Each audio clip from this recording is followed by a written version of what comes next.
میں ندی کی طرح بہنا چاہتی تھی لیکن مجھے ایک جگ میں بند کر دیا گیا ہے. میں اڑنا چاہتی تھی لیکن مجھے محل میں قید کر دیا گیا ہے. آلیار کہتا ہے کہ میں تمہیں اپنا نائب مقرر کرتا ہوں. میرے خیمے میں کوئی بھی عورت نہیں ہے. تم مجھے اپنی ماں کی طرح نظر آتی ہو. اگر تم یہ شادی نہیں کرنا چاہتی تو تمہیں کوئی بھی مجبور نہیں کرنا چاہتا. اسلحان کہتی ہے کہ میں قبیلے میں سیاست کو نہیں آنے دوں گی. اس کے بعد آلیار اٹھ کر وہاں سے چلا جاتا ہے. دوسری طرف ویسولس اور اس کے سپاہی ایک طرف جاتے ہیں جس طرف کتے ان کو لے کر جاتے ہیں. وہ ایک غار کی طرف جاتا ہوا رستہ ہے. ایک سپاہی بتاتا ہے کہ یہاں پہ ایک طرف غار ہے. ویسولس کہتا ہے وہ ضرور وہاں پر ہی چھپے ہوں گے. اس کے بعد وہ وہاں پہنچ جاتے ہیں. اسی طرف ہانلی بازار میں تاجر ایلون کو دمرل اشارہ کرتا ہے اور جہاں پر وہ ابو منصور تاجر بیٹھا ہوتا ہے وہ اس کے قریب والی میز پر جا کر بیٹھ جاتا ہے. وہ بازار کے تاجروں سے پوچھتا ہے کہ یہاں کے حالات کیا ہیں. وہ کہتے ہیں کہ ارطغرل صاحب ہمارے ساتھ بہت اچھے ہیں. انہوں نے جو تاجر چاہتے ہیں ان کو بلا سود قرضے بھی دینے کا وعدہ کیا ہے اور تمام محصولات بھی ختم کر دیے ہیں. اس کے بعد وہ علیکو سے کہتا ہے کہ یہاں کے تمام لوگوں کو اچھا سا کھانا پیش کرو. علیکو باہر آ جاتا ہے اور باورچی کو کہتا ہے کہ ان کو کھانا پیش کیا جائے اور پھر دمرل کے پاس آتا ہے اور وہ کہتا ہے کہ اس نے تمام آدمی اپنے میز اپنے آدمیوں سے بھر دیے ہیں اور وہ سب اس کے تابع ہیں.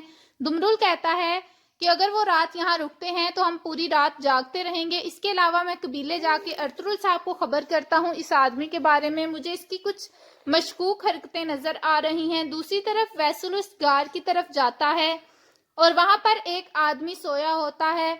ویسولس جا کر تلوار اس کی ٹانگ پہ رکھتا ہے اور وہ آدمی جاگ جاتا ہے. ویسولس اسے کہتا ہے کہ تمہیں نظر نہیں آ رہا کہ میں کون ہوں.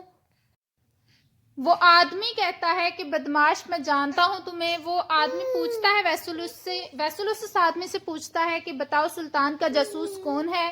وہ نہیں بتاتا. ویسولس اس کو گلے سے زور سے دباتا ہے اپنا پاؤں رکھ کر اور وہاں پر وہ آدمی مر جاتا ہے. ویسولس کو غصہ آتا ہے کہ وہ بتائے بغیر مر گیا. وہ جو کماندار ہوتا ہے وہ بتاتا ہے کہ اس کا ایک اور ساتھی آدمی ہے جو کہ بھاگ گیا ہے. ویسولس اس کو پکڑ کر وہاں پر ہی ختم کر دیتا ہے اور کہتا ہے کہ اب ہم یہاں پر گات لگا کر بیٹھے رہیں گے اور وہ دوسرا آدمی خود سلطان کے جاسوس کو ہمارے پاس لے کر آئے گا. دوسری طرف کائی قبیلے میں اسلحان اور آلیار ارطغرل کے خیمے میں آئے ہوتے ہیں. حلیمہ خاتون ان کو خوش آمدید کہتی ہیں. آلیار صاحب کہتے ہیں کہ آپ کے خانوں میں مزید برکت آئے. حلیمہ کہتی ہے اب مزید برکت آئے گی کیونکہ عرب کا ایک تاجر آیا ہے اور اس کو ہمارے قلین پسند آ گئے ہیں اور اس نے کچھ سونا پیشگی ادا کیا ہے. اسلحان خاتون کہتی ہیں بہت مبارک ہو. ہمارے قلینوں کی دھوم پوری دنیا میں مچ گئی ہے. اس کا مطلب ہے ارطغرل کہتا ہے کہ مجھے فی الحال اس آدمی پر شک ہے. وہ کچھ بھی چھوڑے بغیر قبیلے سے غائب ہو گیا ہے. آلیار کہتا ہے کہ وہ اپنا سونا چھوڑ کر کس طرح سے غائب ہو سکتا ہے. ارطغرل کہتا ہے کہ یہ معمہ بھی جلدی حل ہو جائے گا. انشاءاللہ اس کی نیت اچھی ہی ہوگی. فی الحال دیکھتے ہیں کہ اس میں کیا مسئلے مسائل ہیں. دوسری طرف دمرل خیمے میں آتا ہے اور وہ بتاتا ہے کہ ابو منصور نامی تاجر سرائے میں آیا ہے اور وہ ہر کسی سے اچھی گفتگو کر رہا ہے. وہ جہاں بیٹھتا ہے اس کے ارد گرد لوگ اکٹھے ہو جاتے ہیں. ارطغرل کہتا ہے تو وہ قبیلے میں کوئی بھی سراغ چھوڑے بغیر اب سرائے میں پہنچ گیا ہے. دمرل کہتا ہے کہ اس نے تمام لوگوں کو کھانا دیا ہے.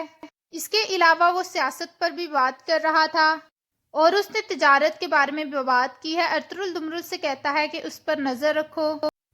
آلیار کہتا ہے کہ اللہ کرے کہ اس کی نیت خراب نہ ہو ورنہ ہمیں بہت سے مسائل کا سامنا کرنا پڑ سکتا ہے. دوسری طرف بمسی اور حفصہ خاتون اپنے خیمے میں بیٹھ کر کھانا کھا رہے ہوتے ہیں. بمسی کہتا ہے تم نے اتنا مزیدار کھانا بنانا کس سے سیکھا ہے.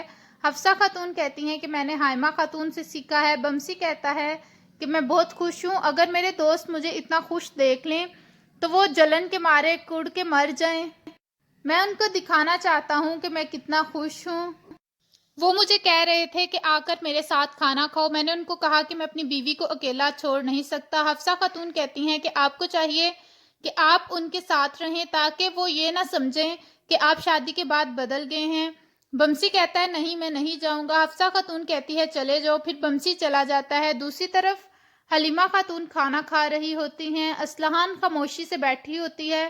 حلیمہ خاتون کہتی ہے کہ مجھے تم کچھ اچھی نہیں لگ رہی، کیا تم اپنی شادی کو لے کر پریشان ہو؟ اصلحان کہتی ہے نہیں، میں یہ سوچ رہی ہوں کہ میں آپ کے ساتھ قلین نہیں بنوا سکوں گی۔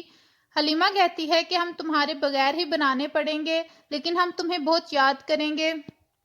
حلیمہ خاتون کہتی ہیں کہ تم اس شادی میں خوش کیوں نہیں لگتی مجھے؟ آلیار کہتا ہے کہ میں نے بھی اس کو یہ کہا ہے کہ اگر تم نہیں چاہتی یہ شادی ہو تو میں ان سے بات کر لوں گا۔ اصلحان کہتی ہے کہ سعادتین کو بیگ نے خط میں لکھا ہے کہ سلطان کچھ بھی چھوڑے بغیر محل سے چلے گئے ہیں، اس لیے جب وہ آئیں گے اس کے بعد ہی رخصتی ہوگی۔ آلیار کہتے ہیں کہ اصلحان کو پتہ نہیں اس معاملے کی سمجھ کیوں نہیں آ رہی۔ دوسری طرف حلیمہ کے درد ہونا شروع ہو جاتی ہے، وہ چلانا شروع ہو جاتی ہے۔ ارطغرل اور حلیمہ خاتون اسے پکڑتے ہیں۔ حلیمہ کہتی ہے کہ میرے بچے کے آنے کا وقت ہو گیا ہے۔ دوسری طرف سامسا، ترگت اور سپاہی کھانا کھا رہے ہوتے ہیں۔ وہ ترگت کہتا ہے بمسی اب نہیں آئے گا، اس کی اب شادی ہوگی ہے، وہ اپنی خاتون کے ساتھ رہے گا۔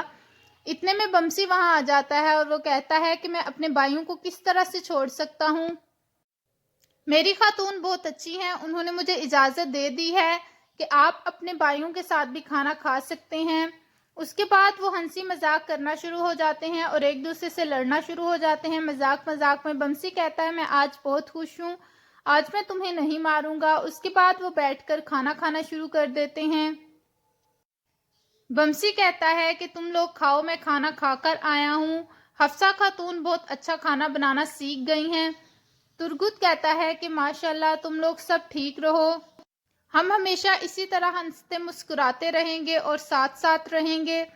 دوسری طرف مرکزی خیمے میں حلیمہ خاتون کو آرتک صاحب دیکھنے آتے ہیں اور وہ حلیمہ خاتون کی حالت چیک کرتے ہیں اور وہ کہتے ہیں کہ حلیمہ خاتون کی حالت ٹھیک نہیں ہے، مجھے بچے کی پوزیشن ٹھیک نہیں لگ رہی، یہ خطرہ بھی ہو سکتا ہے، دائیوں کو اطلاع کرنی پڑے گی۔